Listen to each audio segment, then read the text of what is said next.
While Anna Duggar likely considers moving to Texas to be closer to Josh, as well as others such as David and Priscilla Waller, who continue to support Josh and uphold his innocence, our discussion of cult lingo behind David Waller's letter to Judge Brooks seems quite timely. Hold on to your hats, and you might want to grab a barf bucket just in case. Growing up in a cult complicates everything. The truth matters. The truth sets us free. You're listening to Out of the Shadows with Mary Murphy.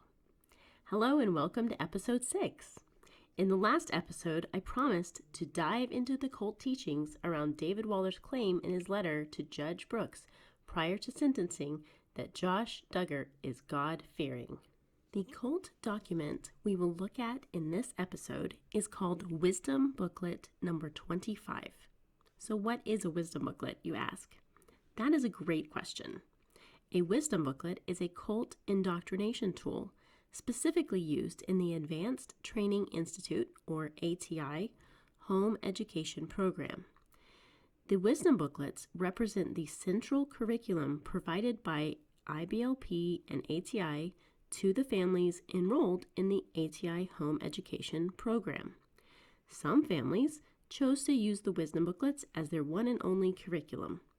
Other families chose to go through the wisdom booklets slowly, such as one wisdom booklet every month or every 3 months, while other families might complete a wisdom booklet in 1 week, while also supplementing with other educational materials, including but not limited to things such as stacks and math. Before I go any further, I want to make a clear statement that I do not endorse these teachings of IBLP and ATI. Please listen to this episode with caution.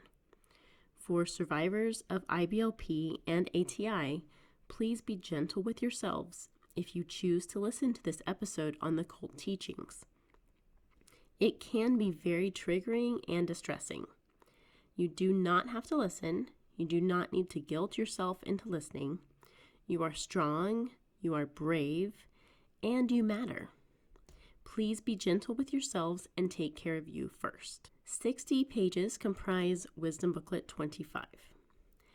The broad topics of this Wisdom Booklet center on lust, the fear of God, pruning, gangrene, as well as the Bible verses Matthew 5, verses 29 and 30, which say, "And if thy right eye offend thee, pluck it out, and cast it from thee, for it is profitable for thee that one of thy members should perish, and not that thy whole body should be cast into hell." End quote. Obviously, that is from the King James Version, which is the translation of the Bible generally used by the cult. The first page of Wisdom Booklet 25 is a quiz to measure what each person in the family knows about lust. The 4 true or false questions are, quote, number 1, a person cannot conquer lust by plucking out his eye or cutting off his hand. Number 2, God expects us to take whatever steps are necessary to conquer lust. Number 3, an offending eye or hand refers to that which hinders someone from becoming a Christian. Number 4, it is possible for a Christian to be rejected by God for service because of lust. End quote. The hymn printed on the first page is called All for Jesus, and this is Wisdom Booklet 25, page 1139. Over a couple of pages are more questions to answer to measure how much learning will take place. This is on page 1142. The left column in the middle section lists this question, quote, what is the fear of the Lord, end quote, and the following sub-questions, quote, how does the fear of the Lord differ from other fears? Why is the fear of God more than a reverential trust? What are the rewards for those who fear the Lord? How can we learn to fear the Lord? How do God's attributes cause fear and build faith? End quote. Also on page 1142, the other 2 sections in the left column deal with lust, and the 3 topics in the right column talk about errors, gangrene, and, quote, how do animals save their lives by losing one of their members, end quote. I will turn to page 1147 now, to the section titled, quote, power through precision, end quote. This section begins with another question. Quote, how is the fear of the Lord the only motivation strong enough to keep us morally pure, end quote. Remember this because the connection between fearing God and moral purity is important, especially in the case of Josh Duggar. The material starts out quite arrogantly with, quote, most Christians have little or no understanding of the fear of the Lord, end quote. That's elitist and sets ATI members above, quote, the other Christians. Above, quote, other Christians. Red flag alert, that's one of the signs of a cult. We're better than everyone else. We have the answers. Look at us. We are going to fix it all. Okay, let's move on. I'm skimming this as there are quite a few pages, at least 12, I think, to work through, and I want to provide the overview. So next, quote, lesson 1, what is the fear of the Lord? End quote. Here is the IBLP operational definition. Quote, the continual awareness that I am in the presence of a holy, just, and almighty God, and that every thought, word, action, and deed is open before him and is being judged by him, end quote. In other words, quote, the assurance that God is watching, and the promise that secrets will be exposed, end quote. Now we're on page 1148. The question, quote, how would the fear of God change your life if you lived in the daily reality that God is watching and evaluating everything you do, and that he is going to publicly expose and judge every secret sin? What thoughts would change? What words would not be spoken? What actions would cease?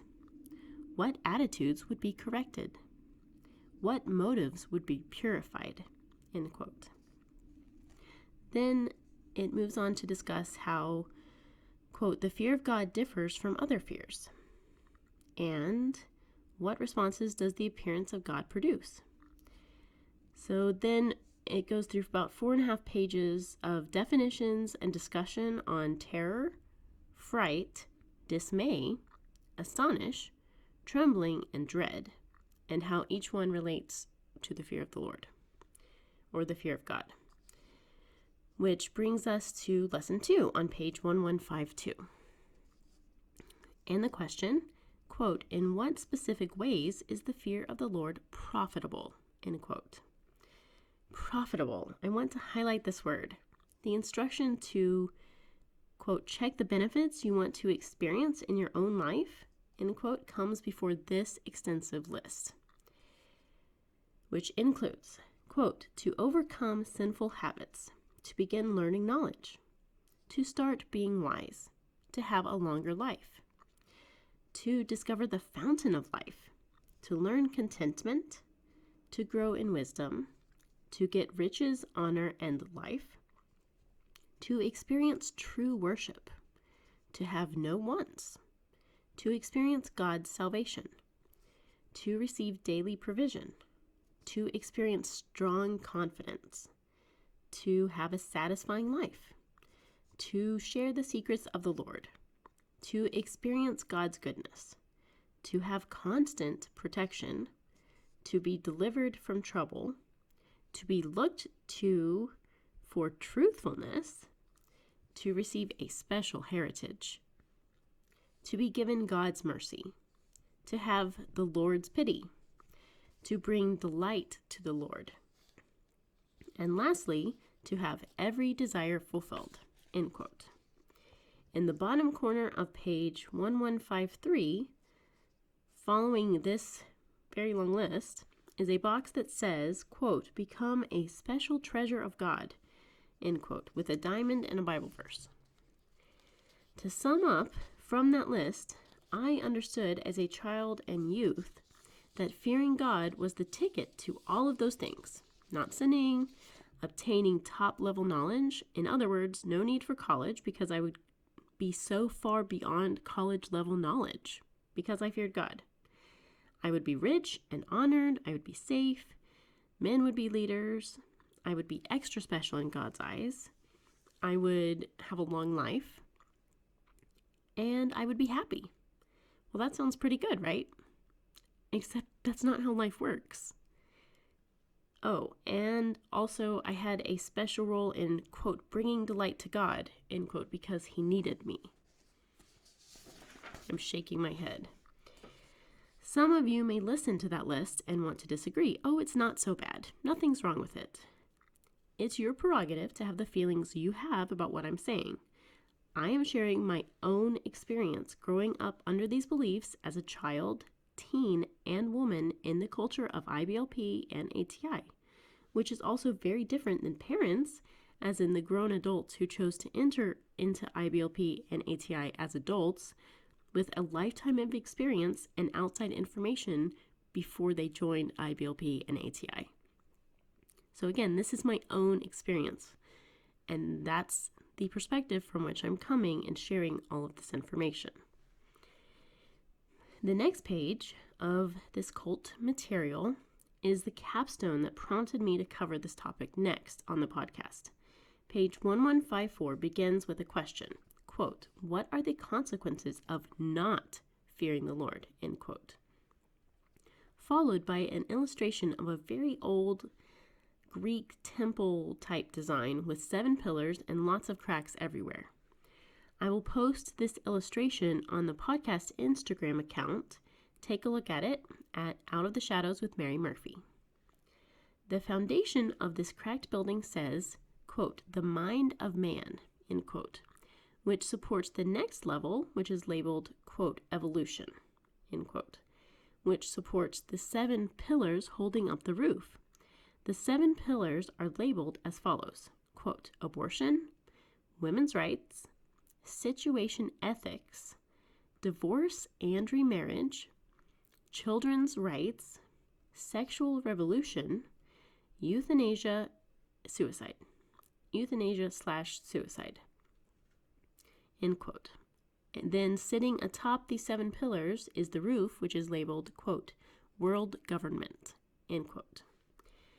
Let's let that sink in for a moment. I will read the pillars again.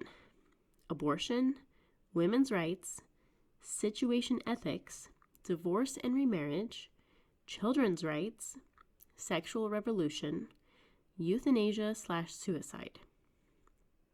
Which means that IBLP and ATI claim and teach that each and every one of these, including world governments, results because of not fearing God. This is loaded, quite loaded. We cannot talk in depth about every single one of these pillars in this episode, so let's focus on 3 that relate to the topic of Josh Duggar. Women's rights. Women do not have any rights. Feminism gets a bad rap. I am a feminist, and I'm very proud to be one. To me, being a feminist means I matter and you matter. All humans matter equally. Jesus talked to women in ways that shocked his disciples and the religious leaders of the time. Jesus placed value on women. On this topic, have you heard of the book, The Making of Biblical Womanhood? It's written by Beth Allison Barr. What a great book. I read the first chapter and sobbed because I felt so seen. In the cult, women do not have value except for the big 3 reasons. 1, providing sex on demand to the husband. 2, bearing children. And 3, keeping the house. Underlying the big 3 purposes for women in the cult is making the husband successful and making him look good. One last comment, though, about women's rights. Why does it matter in a legal context? I've experienced multiple legal contexts over the past 4.5 years since I first came forward to report the abuse my biological dad perpetrated against me. Women do not have equal rights in the legal system. In America, in 2022. What about Anna Duggar? No, she has 0 rights as a woman under cult beliefs. The next pillar I want to talk about in this illustration is labeled divorce and remarriage. In the cult, one of the top 3 sins is divorce. As one of the top 3 sins in the cult, divorce sits beside the sins of rebellion and sex outside of marriage, also called fornication, at least in the cult. The pressure exerted onto a female, especially, to stay in an abusive marriage where the other partner committed crimes, abuse is a crime, child abuse is a crime, domestic violence is a crime, rape in marriage is a crime. Yes, I said it. Women, the fact that you wear a ring on your ring finger and said vows before God does not provide your husband with a blank consent form to force or coerce you to have sex on demand. It does not provide your husband with permission to rape you. Back to divorce. It is hard to convey the pressure the second-generation female cult survivors endure when contemplating separation and or divorce, or what comes after making the decision to escape, or after successfully escaping, and then after filing for legal separation or divorce. The cult teaches that divorce is the result and a consequence of us not fearing God, while at the same time covering up and blaming victims for the crimes perpetrated against them in the name of God. The pressure to return to the marriage, to repent, and return to God is shocking and overwhelming. In an upcoming episode, I will talk about what it will take for Anna Duggar to leave Josh. The third pillar in this illustration I want to discuss is the children's rights. In the cult, children have 0 rights. The father has all the power, all the control. Children exist to serve their father, to make their father successful. Hence the phenomenon of stay-at-home daughters. Grown daughters, grown women who continue to live in the home of the father and provide free labor, free childcare, basically a servant, or even worse. Little children, though, too have 0 rights. The oppression and coercive control negatively impacts children. Child abuse crushes children. I have seen this authoritarian, patriarchal structure and cult culture intersect with child abuse and crush these precious little humans. It strips children of identity, removes and squashes any attempts for a child to have their own voice or opinions. The long-term effects result in utter devastation. The cult teaches that children have 0 rights, claiming that it's part of fearing God for children not to have rights. It's uber spiritual. Combining this lace teaching with the spiritual abuse complicates it vastly more for children as they absorb the abuse, the neglect, and are told this is how God wants it. You don't deserve anything. Your needs don't matter. Spiritual abuse complicates the effects of abuse even further, wreaking havoc in little hearts and minds and bodies. The trauma is real. Complex post-traumatic stress disorder, or CPTSD, is real for survivors of this cult, especially survivors who were children. Does every survivor, or does every child survivor of the cult have CPTSD? No. However, there are so many who do. If you are a survivor and you don't have it, I'm so glad for you. Please be gentle with those of us who do. Let's go back to the cult indoctrination document. The question is, quote, what are the consequences of not fearing the Lord, end quote. And here's the list that follows the illustration. So in addition to evolution, abortion, women's rights, situation ethics, divorce and remarriage, children's rights, the sexual revolution, euthanasia and suicide, and generally world governments, the cult document goes on to say that without the fear of God, quote, there is no restraint of evil. There is no effective church discipline. There is no guard against wrong church members. There is no perfection of holiness.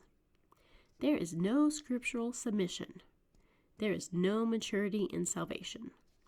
There is no entrance into God's rest. There is no influence to unsaved husbands. There is no effective witness. There is no perfection of love. There is no effective restoration. There is no courage in suffering. End quote. This is page 1154. Interesting list. Notice the, quote, no guard against wrong church members, end quote. Another red flag alert, cautioning against outsiders, and especially those who have turned away from the beliefs of the cult, represent another aspect of a cult. They are extra dangerous because they heard the truth and therefore are making conscious decisions to not follow or comply. They're extra dangerous. I'm extra dangerous. So much more dangerous than if one is ignorantly not in compliance with cult beliefs. If people just don't know, they're not as dangerous. But if they know and choose not to comply, well, that's really extra bad. Hence, the shunning and excommunication that transpires against former cult members. Let's go on. Quote, no scriptural submission, end quote. In other words, especially wives not submitting to their husbands. If a wife is not submitting to her husband, then she's not fearing God. Quote, no influence to unsaved husbands, end quote. Oh yes, it's the wife's job to be an example to her husband. All the focus is on her bearing the responsibility. Notice this cult document says nothing about unsaved wives, just unsaved husbands. Quote, no effective witness, end quote. So the witness to other people is tainted if you don't fear God. And, quote, no effective restoration, end quote. So that means no real restoration, which probably results in divorce. Or if the problem exists between two people who are not spouses, there is no restoration, which probably results in bitterness.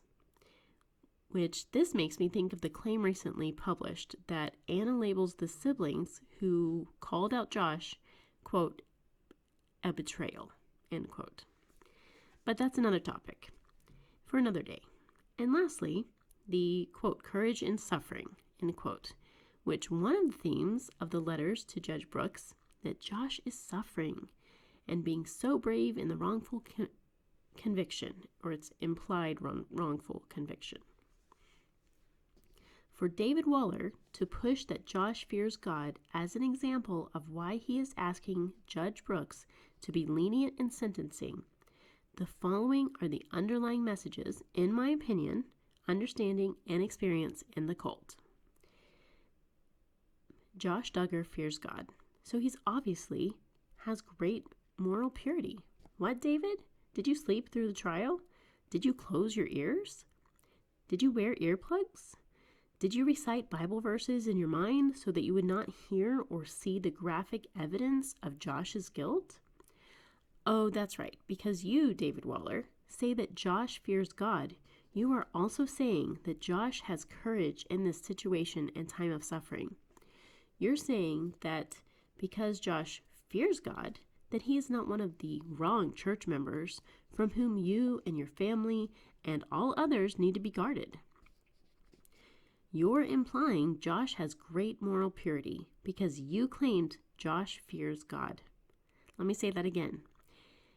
For David Waller to say and claim that Josh fears God, according to cult beliefs and teachings, that is implying that Josh has great moral purity. What? Oh my gosh. I have no nice words. So it also means that David Waller is saying because Josh fears God, he will and does have, quote, an effective witness, end quote, to others about God, wherever Josh is, in prison or out of prison. Which explains an aspect of why people in that circle will assert that God is letting Josh suffer for him by going to federal prison so Josh can be a testimony to other inmates and law enforcement in the prison because Josh fears God. This is all wrapped up in this. Going back a few pages to the question, quote, in what specific ways is the fear of the Lord profitable, end quote. Let's see the underlying meaning of David Waller's comment that Josh Duggar fears God in this context. Because Josh Duggar, quote, fears God, end quote, David would claim that Josh overcame sinful habits. Didn't David make that claim in the letter? I need to look back and see. David Waller certainly focuses on cars and money and fixing up houses, which relates to getting riches, as well as to having no wants, and also to receiving daily provision, all because of fearing God. David sure believes that Josh is truthful based on Josh fearing God. In other words, according to this cult teaching, David Waller believes Josh is innocent of the child porn charges, as well as believing any of Josh's past, quote, confessions, which we will discuss at a later date. David is also asking Judge Brooks to show mercy because Josh fears God. And the promise David and Josh both believe and claim is that because Josh fears God, Josh will be delivered from trouble and will receive God's mercy. Do you see how the small phrase about Josh fearing God, which David Waller inserts into his letter, actually is laced with so many cult beliefs and culture? Do you hear the underlying meanings? It seems innocuous. It seems innocent. And then we read the cult materials and it's not innocent. It's very, very heavy with meaning. Let's go on. Lesson 3 starts on page 1155. In this lesson, the Wisdom Booklet covers the question, quote, how does a person learn to fear the Lord, end quote, and provides 4 ways that help, including, quote, number 1, recognize the power of God in nature. Number 2, read the law of God daily. Number 3, give tithes to the Lord each week. And number 4, remember the mighty works of God. End quote. In David Waller's letter to Judge Brooks, David writes about Josh reading the Bible as well as giving money to the widow. These 2 pieces of information serve as evidence to reinforce David's claim, according to cult beliefs, that Josh is a guy who fears God. David might also claim that some of the, quote, mighty works of God, end quote, include Josh helping to provide cars for people, including David and his family, and beautiful laundry rooms, etc., etc., etc. David Waller laid out the case according to the beliefs under which we were all raised in the cult, that Josh is innocent and is a great guy. I'm so disgusted. My stomach actually feels sick. David Waller, shame on you. You said 0 about the children abused, the victims of the child sex abuse material. The tiny children obviously have 0 rights to not be abused because they have no rights as children. Isn't that a logical conclusion because of this teaching on the fear of God? Children's rights result from not fearing God. So the children, even the babies and toddlers, must have tempted the perpetrator of the abuse to abuse them. Disgusting and abhorrent. You said nothing about the 5 Jane Does. Oh, but they don't have any rights to not be abused either, and according to other IBLP teachings, they must have obviously tempted Josh to abuse them, so it's not Josh's fault. The responsibility rests on the shoulders of the victims, according to cult teachings.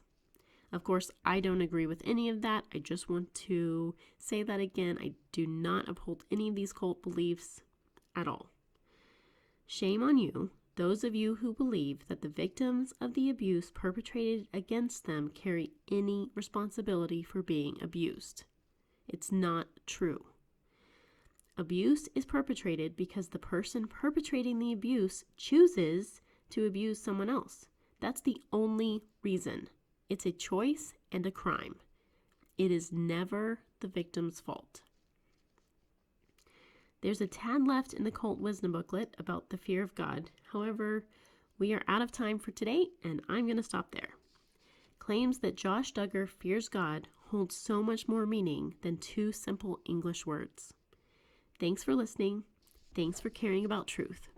Thanks for showing me and the other survivors that the truth does matter. Survivors, please be gentle with yourselves. Again, I do not uphold or support any of the cult teachings or culture. I simply want to share enough of the context and teachings in order to expose them and explain the cult lingo and culture. I feel like I need to go take a shower after talking about all this. Please follow the podcast on YouTube, Instagram, and subscribe wherever you listen to podcasts. Thanks for listening. Thanks for caring about truth. Until next time, ciao.